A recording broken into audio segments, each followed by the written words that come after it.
Kacen, welcome to the podcast. I'm so excited to get to talk to you about this book. Thank you. Thanks for having me. I reviewed Stars in Your Eyes a few episodes back. It was one of my favorite books of 2023. In your own words, tell everybody what this book is about and the story of Logan and Maddie. Yeah, thank you. Stars in Your Eyes is about two actors, Logan and Maddie, who are co-stars in a romantic comedy film. And unfortunately, Logan is a little bit of the bad boy of Hollywood and insults Maddie on a red carpet for another event, saying that Maddie has zero talent. And that makes the publicity for the film they're starring in nosedive. So the publicity producers, they get together and they have the two actors pretend to be in a romance to help amp up the buzz of the film. And of course, they start to fall for each other. It isn't long before Maddie starts to discover that Logan has his own past demons that he needs to heal, and the two begin to work through their own traumas together. It was very old school Hollywood, the whole idea of the PR machine setting up the fake relationship. I don't even really think of that as a thing anymore. And yet wouldn't be surprised if it was. I don't know. I mean, I am guilty of looking at so many of these relationships with celebrities and being like a little bit of a gossip king myself and thinking, ooh, is that real? Like Taylor Swift and the NFL star. I'm like, is that real? Yeah, that's an interesting example because I'm like, how did that happen? But then, I mean, things happen, right? Right. Let me put in a disclaimer. Please do not sue me. I did. If anyone's listening, do not sue me. I just wondering if it's real. And no flame wars either, anybody. Right. What were the inspirations behind Logan and Maddie and their extremely complicated lives?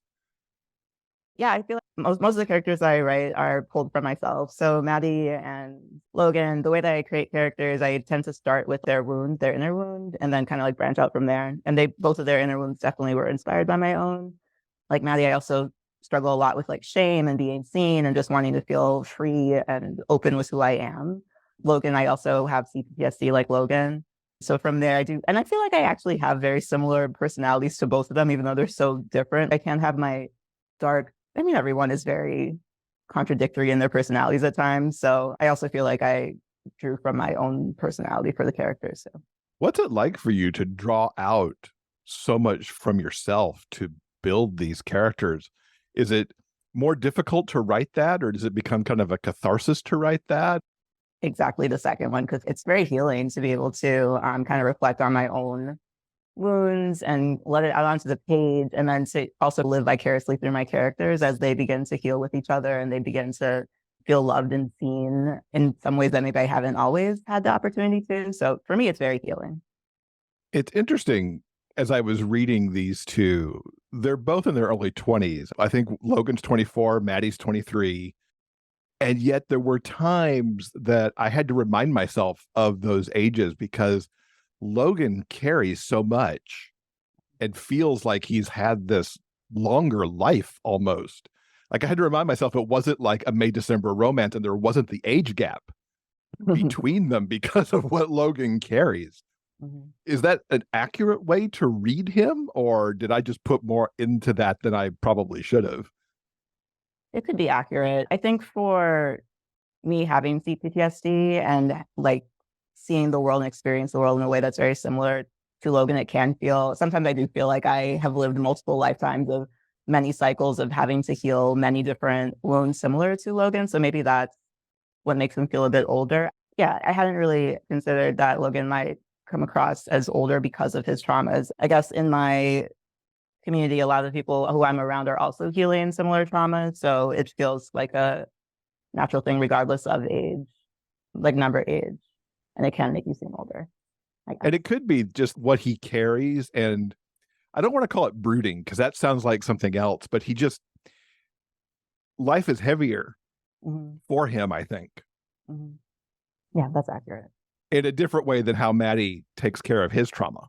Mm-hmm. For people who don't know, can you define CPTSD for us? Yeah, CPTSD is complex PTSD. And I am not in any way, no license psychiatrist, none of that. So please, this is just me speaking from my own personal experience and what I've been working on. But basically, complex PTSD can mean that it's PTSD from chronic trauma at an earlier age. So for some people with PTSD, maybe they're healing PTSD and they're able to, like something happened in their adult years and they're healing PTSD and they're kind of like able to return to who they were before that traumatic event happened. But when you have trauma from such a young age, it's why I don't even know who I was at that age, like 4 or 5. Who was I as a developing human being? So there's no real sense of person to return to. So it's complex. It's called complex PTSD.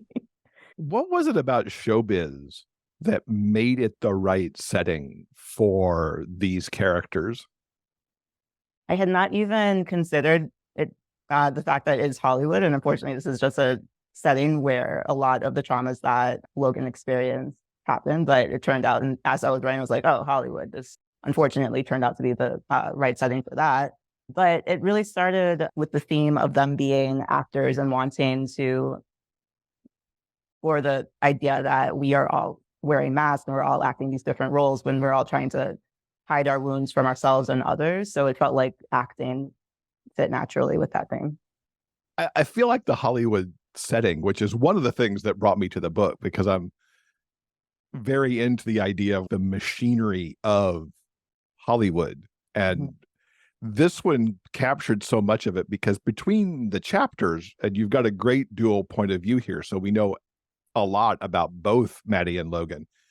There's articles from Deadline. We get excerpts from Maddie's future memoir. There's snippets of social media, even notes from like Logan's therapist and some other stuff in here. And you get this well-rounded view of everything while also seeing a lot of the machinery of Hollywood that they're mixed up in that can't be good for either one of them.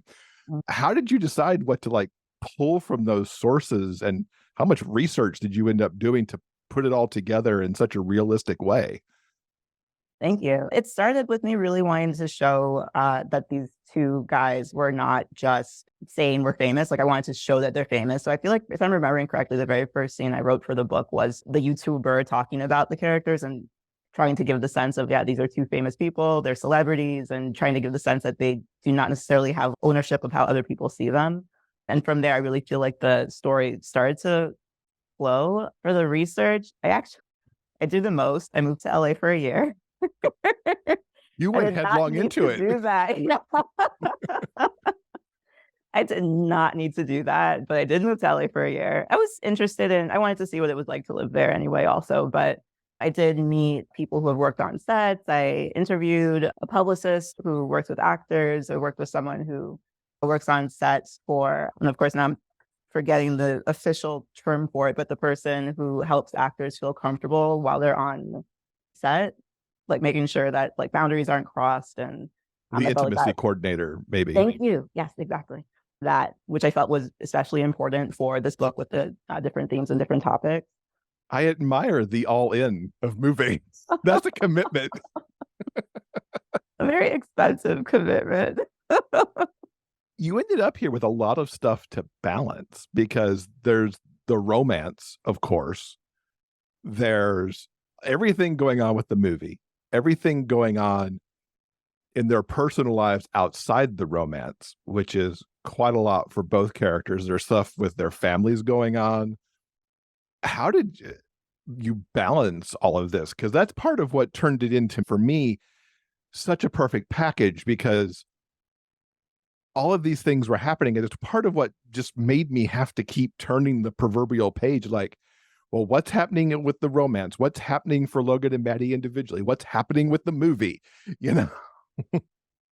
My Virgo organizational skills come out with the outlining and plotting. I'm lucky that I become a little obsessed with making sure different threads aren't forgotten, but I tend to basically like list out all the different plot threads that you were kind of naming just now. And one of my favorite things to do, I don't think I had to do it for this one, but sometimes there are like books that just feel like I'm losing the different threads and different conflicts are dropping. So I start to list all of the different, like the outline, all the different plot points. And then I have a list of all the different threads and I put them into color coordination on my Word document and make sure it's like, so I'm looking at the outline, oh, the lime green has not shown up in a while. Let me make sure that plot is continuing. Oh, the red was completely dropped after chapter 3.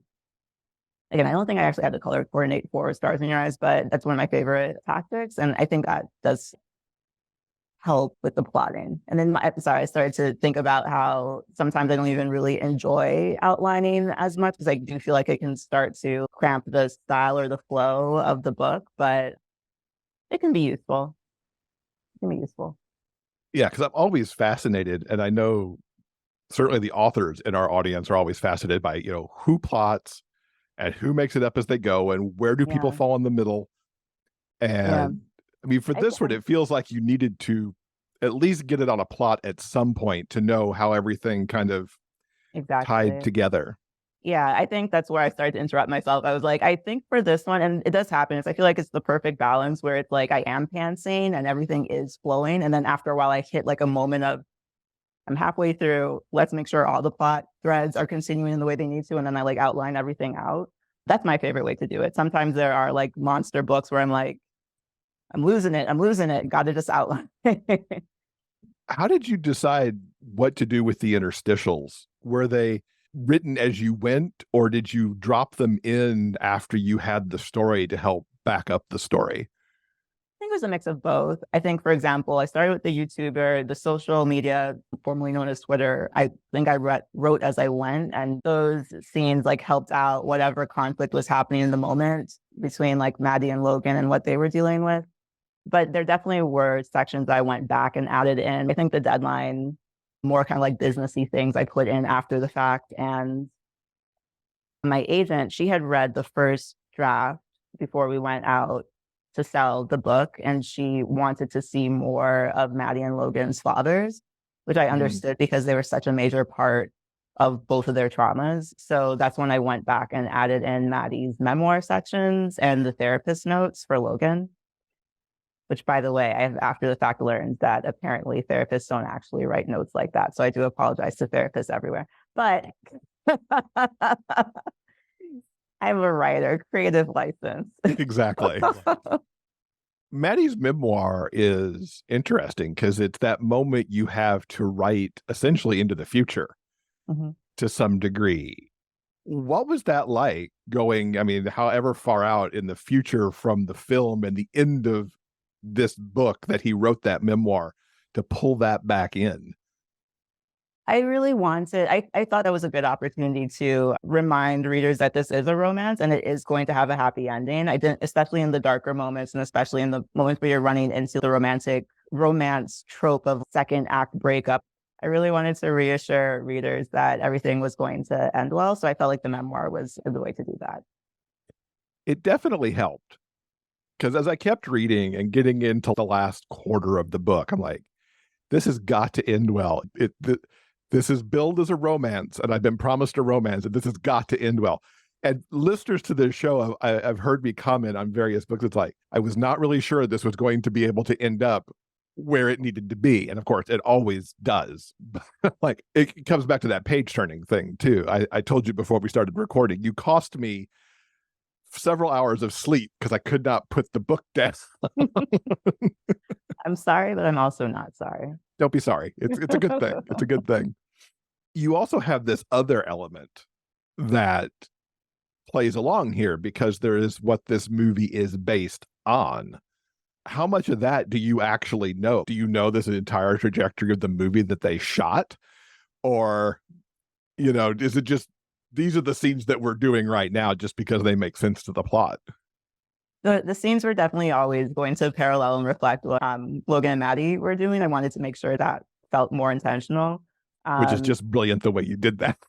Oh, thank you. Just loved it. But I did have the idea to have a second romance novel that was sort of meta, and that was based on the book that Maddie and Logan had starred in. So that would have been really fun to actually look back at the scenes that needed to be there and try to puzzle out a plot around those scenes. It felt like a reverse engineering sort of game as a writer. That would be a very interesting writing challenge to Yeah. undertake, to have, there's probably what, a half a dozen scenes where they're actually shooting the movie within this book, and then to be able to piece all that together to a book. Yeah. Yeah. I hope you undertake that one day, if only for fun for yourself. That's a good idea. Maybe I should. Now, we talked a little bit about this. There's a lot of Maddie and Logan of you in this book. And you've mentioned in the upfront note to the readers that is the case. And you mentioned to readers to also take care of themselves while reading, which is certainly necessary, I'm sure, for some people who will read this. How were you taking care of yourself as you were writing? It was not as triggering as I would have expected. It did feel very healing in a way. It almost felt like I was writing in a journal for a lot of different scenes. And the setting of when I was writing the book, I think, kind of comes into play also. It was the middle of the pandemic that had just started. It was back in beginning of 2020, I think, when I started writing this. So I was kind of locked inside my apartment, also the middle of a heat wave, and I could not, yeah, my AC also broke.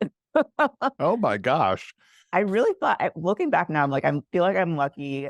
I sounds like that, like I'm exaggerating, but I feel like I could have gotten heat stroke. And the day that like a AC person came in to fix it, they were like drenched in sweat. And I was like, how was I surviving this for like 2 weeks? But basically, for those 2 weeks, I couldn't sleep. I was locked inside anyway. And it was like, I feel like this book was my escape because I was like, either this or I'm just sitting in the heat, unable to do anything else.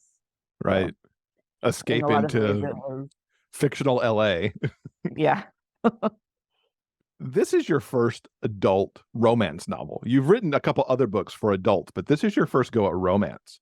Mhm, What led you to taking on this genre after the other things that you've done in both young adult and adult? mhm. And I started out in middle grade, and I think that for both middle grade and YA, I started to feel frustrated with how trapped I felt by the characters' ages sometimes, because they can't just go. They can't just, the plot it would be so much easier if they just went on a train to New York to meet this one person. No, they're 17. They have to go to school. They have to answer to their parents. And I felt like the plotting just felt more trapped after a while and a little bit more frustrating. So I knew that I wanted to have a go at an adult book just to let the plot feel more free. I also, like, for content, I just wanted to feel more free with writing whatever I really just wanted to write. How was it romance that you decided to tackle too? Because you've done like adult fantasy Mhm. and that genre, but what made the love story the thing to jump into now? I've always been a romance fan. I feel like I tend to also want to write what I read. So I basically read everything. And I have been on a kick of reading a lot of the popular romance books of that time. So I think I had finished The Unhoneymooners and really loved it. There were some other titles I'm not remembering, but I feel like whenever I read something that I love, the urge to write it comes up. So I took a chance with Stars in Your Eyes. That's what happened. Nice.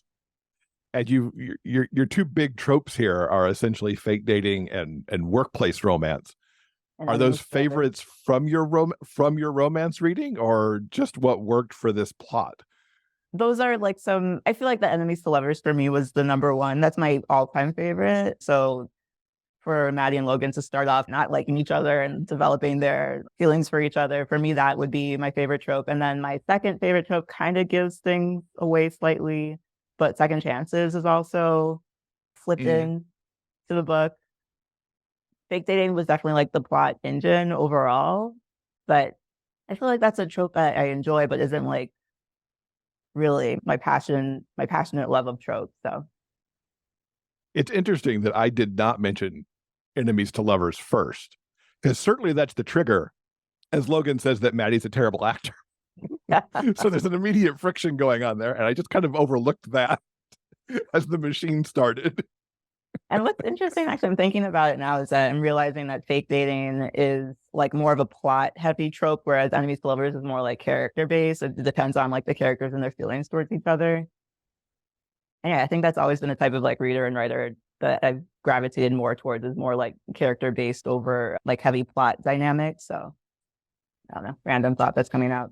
And it's interesting how you mix them here to, again, that great effect because they're enemies and they've been forced into this scenario. And it's an interesting fate dating too, because they would have never come up with that on their own. It's not like I'm going to my mom's house and we're going to do this wedding and you need to come with me and be a fake date. There's the workplace saying you're going to be a fake date or this movie's not going to exist anymore. Right. What's a favorite scene from Stars in Your Eyes, if you can give us one that doesn't necessarily spoil it for people? All of the fan fiction sections are my favorite. They're my absolute favorite. They're my favorite because I love that they are zany. They were just fun to write, but that they also worked for showing that these are people who are so famous that other people are creating fan fiction about them, but then also added like a secret layer to the conversation of parasocial relationships that we have, and the idea that some people feel like they have ownership over strangers as if they're characters, which I feel like was a big part of Logan's story, especially. So even though I love that it's zany, you read it and you're like, what the F is this? I'm allowed to say that. But then underneath it all, no, there's an intentional reason that it's there also, you know. I have to imagine those were fun to write.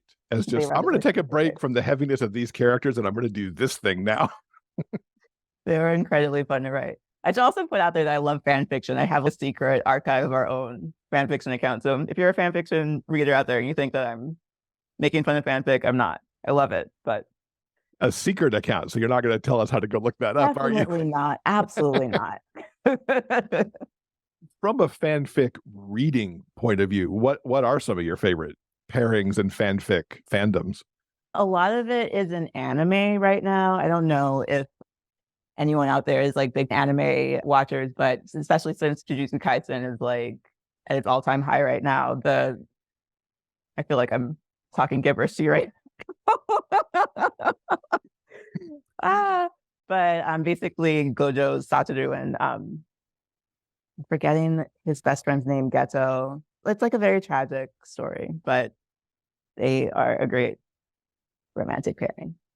I'm glad you brought up the fanfic. And we talked a little about some of the other social things that are in there. There's the YouTuber and some other aspects of social that get in there. I found this to be an amazing commentary on fandom and showbiz as it is today, with everybody on social feeling like they have a say in what happens and that they can look to destroy people or raise them up. And you see that play out as some of the social media people, get their pitchforks out at various times and then have to go, oh, I might have been wrong. Were you setting out to do that kind of commentary, or did it just work its way in here because of the story you were telling?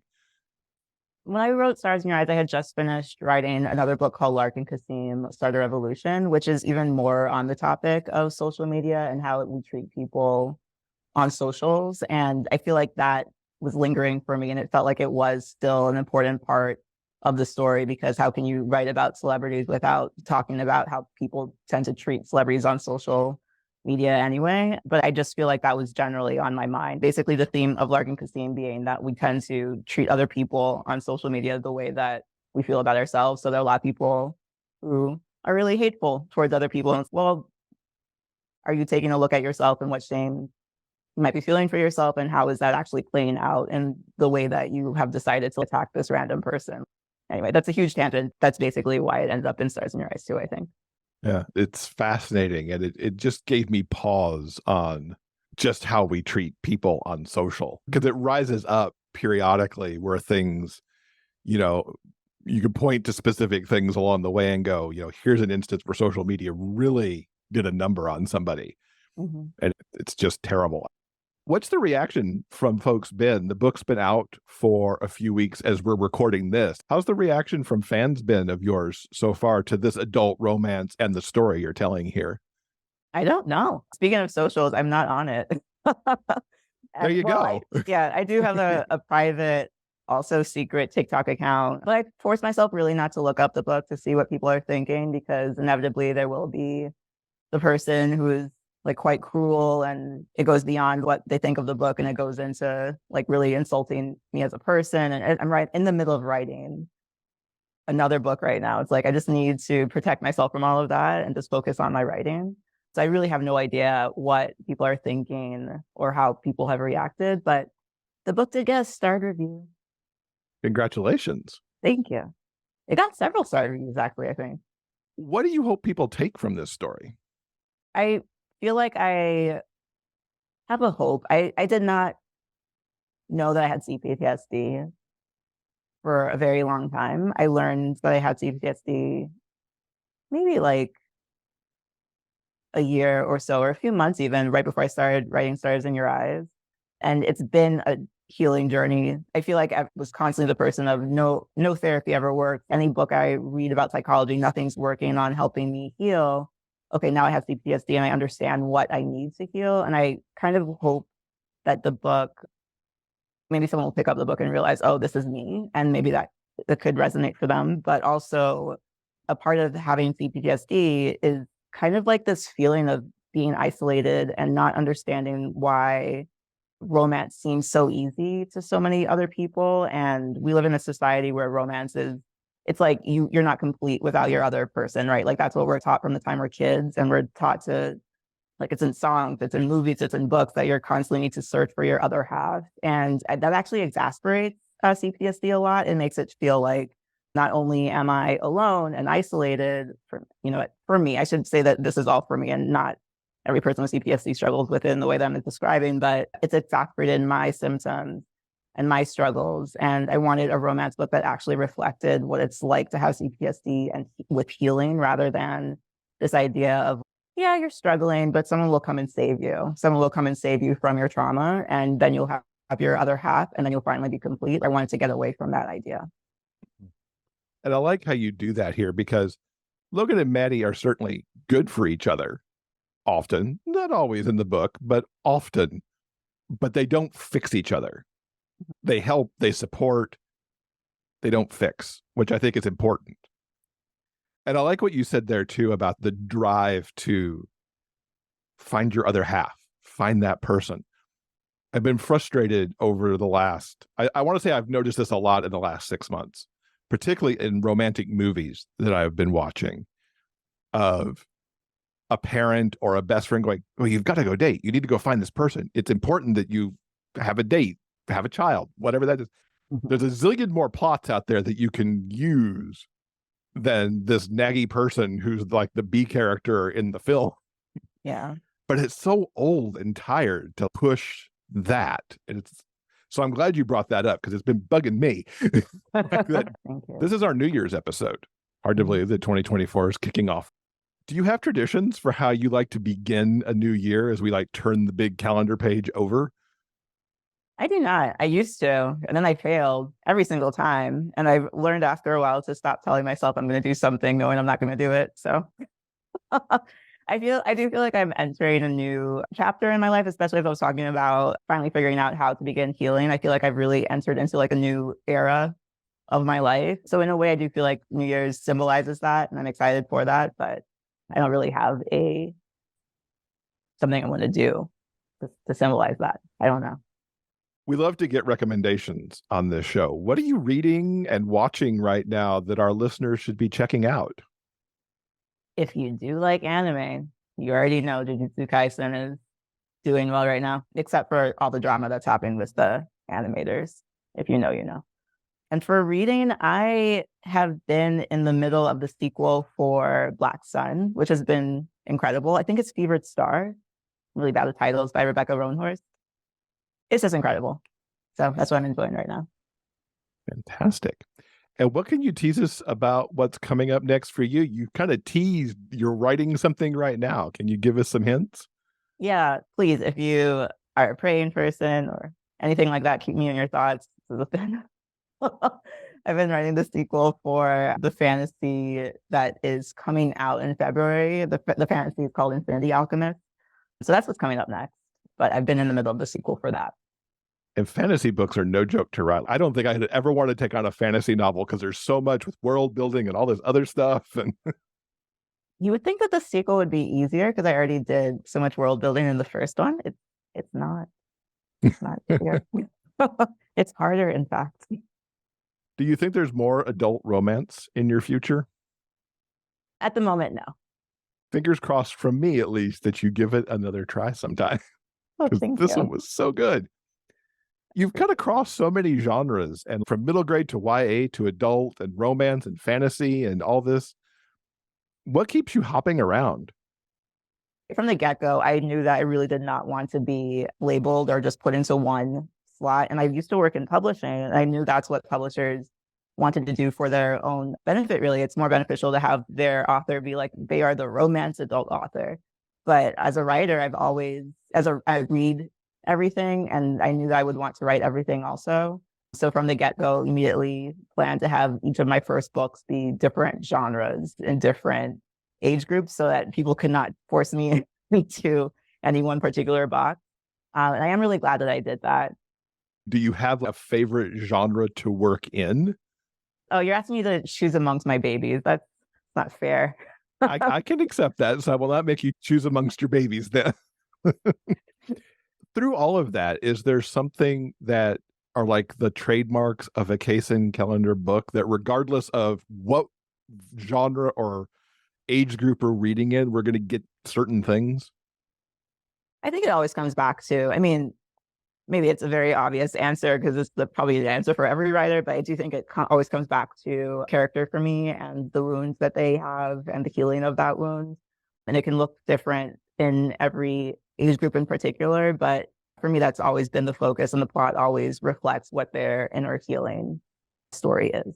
I'm excited to see what you're coming with next. And there's a fantasy book coming in February, so that's going to be exciting to check out too. What is the best way for people to keep up with you online since you are not on social media? You can look at my website, casencallender.com.